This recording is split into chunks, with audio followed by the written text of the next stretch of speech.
Now, as if His Excellency hasn't spoiled boxing fans enough in the last 12 months, this summer... Sorry, I need to say that properly. This summer, we have one hell of a boxing card. 5 versus 5. It's coming up only 2 weeks after Usyk versus Fury. This is ridiculous. One of the best boxing cards I've ever seen. And the beauty of it is, it's team versus team. Queensbury versus Matchroom. Frank Warren versus Eddie Hearn. Now, for a start, I love the idea of teams in boxing. Boxing is such an individual sport. This adds a little bit of fun to the game. But the real reason I love this idea is that Frank Warren and Eddie Hearn have hated each other for years, despised each other. They wouldn't even speak to each other. And yes, they're now doing a bit of business thanks to His Excellency patching up the relationship. But that competitive rivalry is still alive and well, I'm sure. And no one wants their promotion to take an L and look like second best. And with 5 versus 5, not only do we have world title fights, we've got world title opportunities, we've got career-deciding matchups for some of the biggest names in boxing. I should be a boxing promoter. I'm fucking great at this. But the jewel in the crown of this event is the main event. A pound-for-pound title fight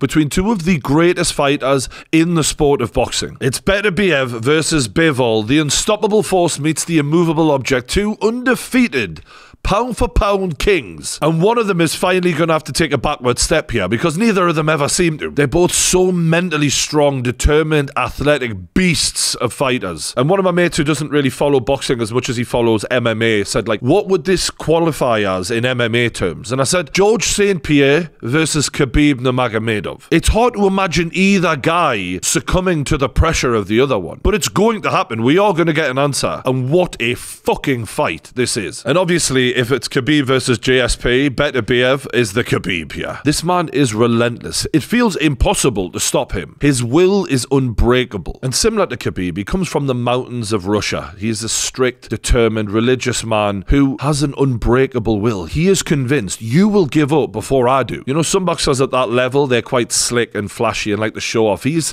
quite workmanlike. He's like a Terminator. He's not really there to entertain you as much as just destroy what's in front of him. One of the reasons I compare him to Khabib is similarly, he exercises stamina as a weapon. And it's not just that his stamina is better than yours. It's that he's smarter than you in how to use that gas tank. So he will use his intelligence to apply pressure to get you working harder than he is. So that as the fight goes on, you just can't keep up with him. And although he's not like the fastest hitter in terms of like flash knockouts, it's more of a thudding, clubbing, powerful punch that the power doesn't go anywhere. As the fight goes on, it stays exactly the same. And that's where all his finishes come from. People just can't withstand that power for that many rounds. And the reason I compared Bivol to GSP is because he is good at everything. And like GSP, he executes game plans to perfection. He is a very dominant fighter. He doesn't allow for this back and forth. He makes sure I'm the boss in this ring here. And he's quite emotionless, like a robot, but that means that his decision-making is usually perfect. He doesn't get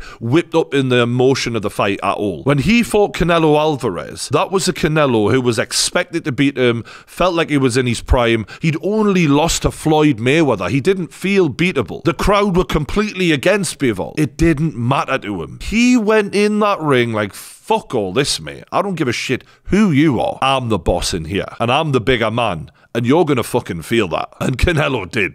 Canelo didn't have a fucking answer for this guy.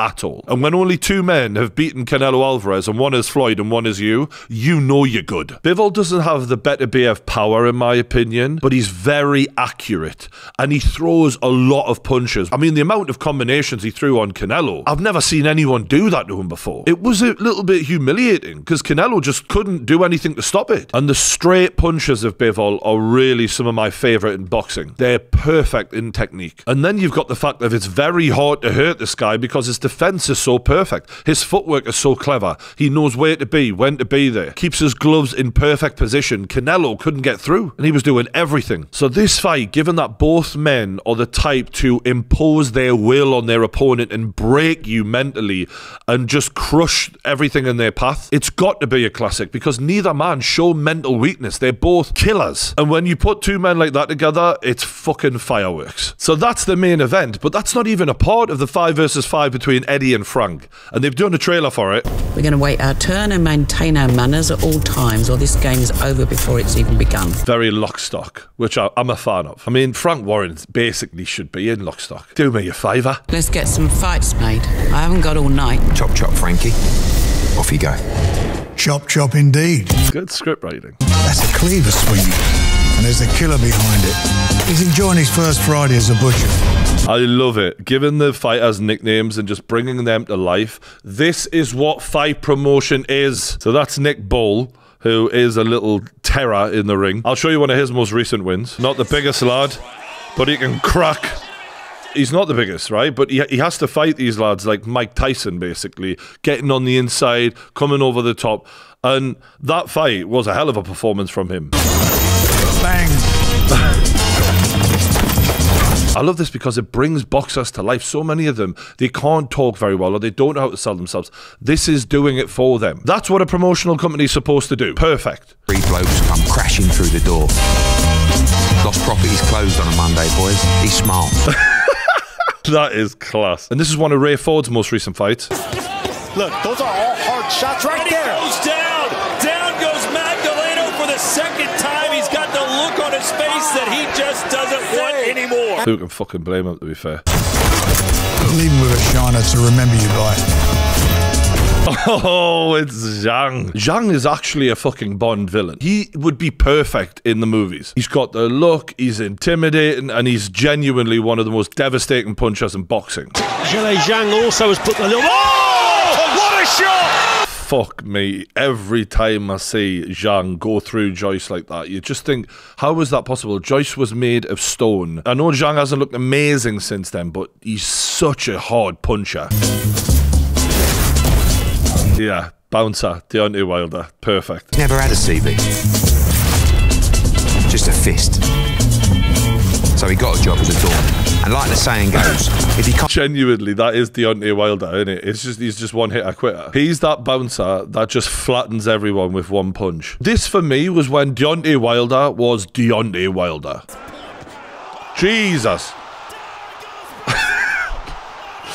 Fucking hell. Bro, I remember hearing someone talk about this who were in the front row. They thought he'd killed him. This fight is a don't blink sort of fight, especially early on. Like, Zhang, for his size, is a lot slicker than he should be. At 300 pounds, he moves quite well for a period of time, but like any 300-pound man, speaking from experience, stamina, it's not our fucking strong point. And the fact that he can go 12 rounds at that weight is pretty amazing, but just the winning bit becomes harder the longer it goes on. And the size difference between him and Wilder is quite interesting because Wilder is similar in height. Wilder is going to be like 80 pounds lighter than him. And we know Wilder struggled with people leaning on him before, but I don't even think that's Zhang's sort of style. He just wants to bang you out. And that's what Wilder wants to do. So this has got guns blazing written all over it. Will Wilder return to the old version of himself where he's more aggressive and sticking it on Zhang? Or will Zhang at 300 pounds have too much behind him for Wilder to absorb? Because if Tyson Fury can knock you out, Zhang can definitely knock you out. This man is a cook, and he doesn't take customer feedback too well. It's good to see some of these UK fighters getting a bit of spotlight from this as well. Make me an up, customer says. Wallop. Now that's one way to enjoy a haggis. This is class. So this is one of Willie's last fights. But he's found it difficult to get it down. I love the way he just ran into that and just smashed him one right in the chin. This is going to be a banger fight. And clean his blood off the canvas. The keeper, Craig Richards. My lad stepped inside the ring. Where's your mop? He said he'd clean the floor with him. And the funny thing about Craig Richards is one of the most impressive fights I've seen him in was one he lost against Buatsi. That was an unbelievable fight, and it was because Craig Richards would not give up. This is an example of it. I mean, he just stayed in this fight and kept going and going and going. When you lose and still come out with major credibility, that's when you're a fucking special fighter, and I think this guy is underrated. His boss comes over. What's taking you so long? I'm thinking, he says. Next minute, it's bang. Boom.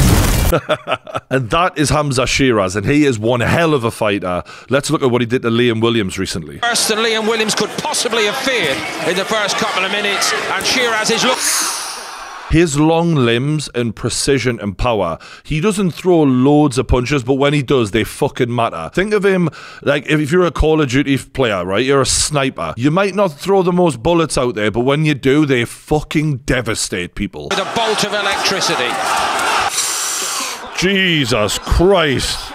Fucking hell, I forgot how bad this was. He is a quality fighter, this kid. I'm really looking forward to this one. He liked fixing cars and breaking jaws. Now that is Ammo Williams, and he is a slick, smooth operator. Let's look at one of his last big wins. This is going to be a great learning experience for Ammo Williams. Slick, man. This kid's got moves, and that's why I'm really interested to see how Shiraz deals with this, because I've been really impressed with his precision, his power. But what happens when someone's making you miss? Because this guy hasn't got the power, in my opinion, of Shiraz, but he can make you miss. He can frustrate you. He can confuse you. And I think this is a beautiful stylistic matchup for us. And also with both men being in their 20s, we're really going to get an idea of whose future is going where. Not all heroes wear capes. Some wear tyres and ride double-deckers. Don't know why Dubois is on a fucking bus, but I love it. Someone disrupts his peaceful commute. Crash. That's just assault. I think Dubois is a nice guy. I'm not sure they characterized him perfectly there. And Dubois' last big win was against Big Baby Miller. What a performance he put on. Getting tired to try to hide in that little spot, little square. A part of the thing that impressed me was when Big Baby was putting it on him at 300 pounds himself. Dubois didn't quit, didn't give up, took the shots, kept going, and kept the pressure on him and broke Big Baby Miller. And then another right. Miller Boom. trying to show some bravado, but it's Dubois who's stealing the show. This was a coming out party for Dubois. This was like, okay, I've learned from the Usyk fight. I'm evolving. I'm not going anywhere. I'm only growing into the heavyweight division now. But he's got one hell of a task in front of him. And as his foot to the pedal, he stepped out of the taxi to finish the job. She even tipped him a fiver. And that is Filip Hrgović, who was widely accepted as one of the future big players at heavyweight. And the problem with this guy is, he apparently knocked out Dubois in sparring. But let's look at one of his last big wins. I mean, this was just easy work, to be honest with you. I mean, look at that. Look at that. This wasn't a good matchup at all. You get the point. Hrgović is a big lump of a man. He's quite robotic. He beat Zhang after being dropped in the first round by him. And he's just a really well-rounded boxer. And the real question for me is, has Dubois, since they last sparred, I think in 2018, where Dubois literally pushed a fight back afterwards, just got knocked out, has he been able to overcome that? Has he been able to evolve from that? Because when that happens in sparring, okay, it's sparring, but that leaves a mark. And now you have to overcome that in front of everyone. But if Hrgović beats Dubois, I mean, how long before he gets a world title shot? It can't be far away. It wasn't long ago Dubois himself had a world title shot. So in order for Eddie Hearn or Frank Warren to win this event, their team has to pick up the most points. Now you get 0 for a draw, you get 1 for a win, you get 2 for a knockout, and you get double points for whoever you've captained, kind of like fantasy football, yeah? Eddie Hearn has captained Deontay Wilder to pick up a win by knockout, I'm assuming, in which case he'd get 4 points if that happened against Zhang. Now, Frank Warren has captained Shiraz versus Ammo Williams. I get it. Both guys are big punchers, can drop a man, can stop a man at any point, but it's a big risk because all of these fights are like 60-40, 50-50 fights. Like, they could go either way. And that is why this is one of the fucking best cards in a long, long time. And it's not just about what opportunities can come from this card, because yes, if Zhang or Wilder win, they're in the mix again. Wilder could probably set up an Anthony Joshua fight, let's be real. That fight is still there. People still want to say it. AJ has a bit of time to kill before he fights the winner of Usyk versus Fury. That would be a dream match still for us, especially if Wilder bangs out Zhang and shows he's still got it. On the flip side, if Wilder doesn't pull the trigger like he didn't in his last fight against Parker and looks done, your career's over. So it isn't just about what you can get, it's about the consequences of losing, man. Now, same goes for Zhang. It's a bit of a loser leaves town fight, that. So based on that, we know they're going to have to pull the trigger, and they're some of the biggest punchers in boxing. This is absolute fireworks. And with Dubois and Hrgović, similarly, a win, you're right there in the title picture. A loss, you're fucked. So this is the jeopardy that brings out the best in boxers, and that's why I feel we've got one hell of a card coming on here. Like, and historically in boxing, we've always criticised them them for not doing what the UFC do and giving us a stacked card full of 50-50 dramatic, meaningful fights. And that is exactly what they've done in this card, with a main event that could be one of the greatest fights we've ever seen. And it's not just the boxers that are impacted by it, with decades of rivalry between Queensbury and Matchroom on the line. One man's ego between those two promoters is going to be damaged. So let me know, if you haven't already, in the comments below what you're thinking about this card, who your early predictions are. I'm going to have to do a few accumulators for this because there's some money to be had on this card. Don't forget to hit that like button and stay subscribed to the Pain Game YouTube channel. Thanks for watching, and I'll see you on the next one.